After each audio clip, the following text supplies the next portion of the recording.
Hi there, let's read The Perfect Pillow.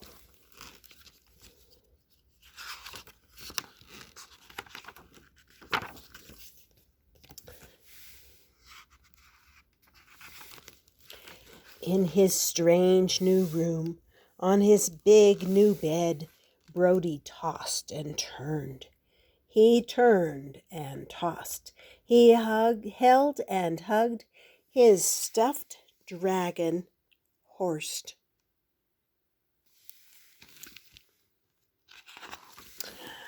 Late that night, he tiptoed to his parents' room. Mommy mumbled, "Back to bed."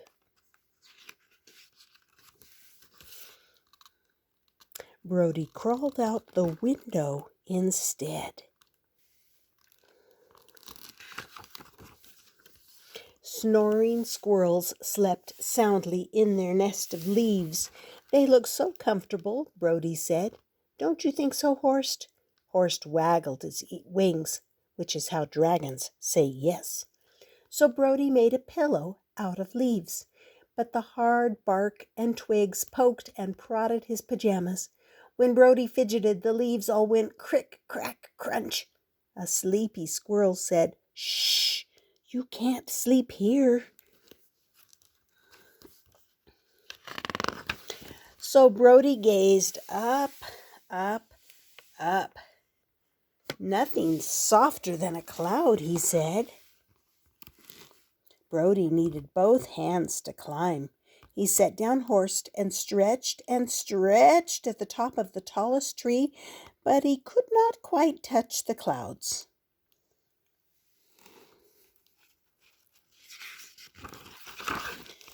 Horst hopped on Brody's shoulders and helped pull Brody up.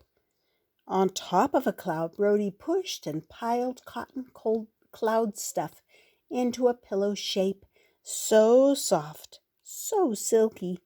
But the wind roared, Brody shook and shivered, Horst whimpered, which is what dragons do when they're cold.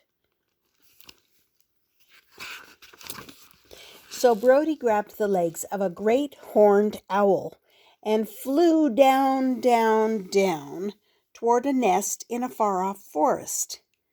"Who?" said the owl, very surprised. "How? Who?" Brody said, "Just my dragon and me." But the cozy nest was too small for three. Horst wiggled and wriggled the way dragons do when they feel crowded. So Brody used his blanket as a parachute. Down he floated to the edge of a pond where a little boat wobbled and bobbled. "Maybe it will rock us to sleep like a cradle," Brody said. Horst gave a great big yawn, the way dragons do when they're sleepy.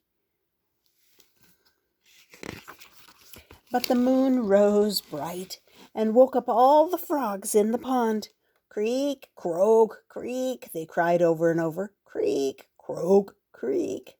The chattering frogs kept Brody awake. Where else could he go? Brody didn't know.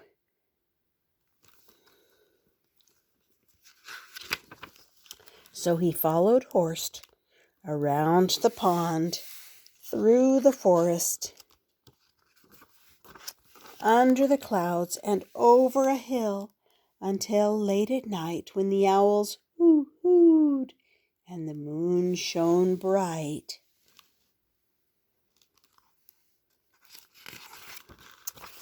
Brody came back to his very own tree, outside his very own window, where the squirrels still slept in their own soft nest.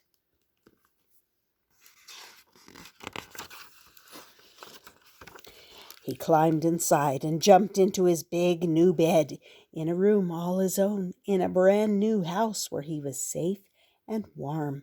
And Horst whispered lullabies and cuddled close, the way dragons like to do when they're someplace new.